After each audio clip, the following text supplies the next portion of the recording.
after India's push, the US has finally announced Armar as a global terrorist. Now, how would this help in curbing his activities here on the Indian soil?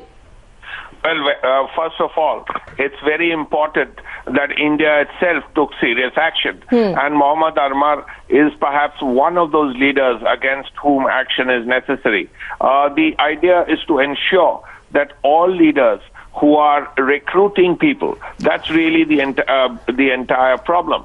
This business about recruiting people, mostly from the southern part of India, and sending them to fight in Syria and Iraq is really most reprehensible. The idea is to ensure that stops. And once this has happened, once America has called Armar a global terrorist, this will kind of restrain other people from doing the same. Because the problems of being a global terrorist are enormous. And as you realize, even Armar has fled India. The important thing is once this has happened, this will be a deterrent for other terrorist leaders or people who want to become terrorist leaders and who want to recruit more people and send them to Iraq and Syria to fight.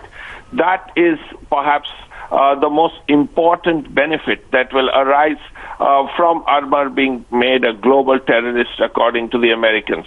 Naturally, when Prime Minister Modi goes to America, the issue of terrorism will come up very strongly.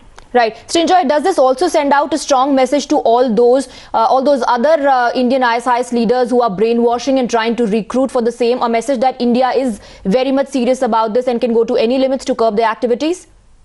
Yes, that's exactly the point.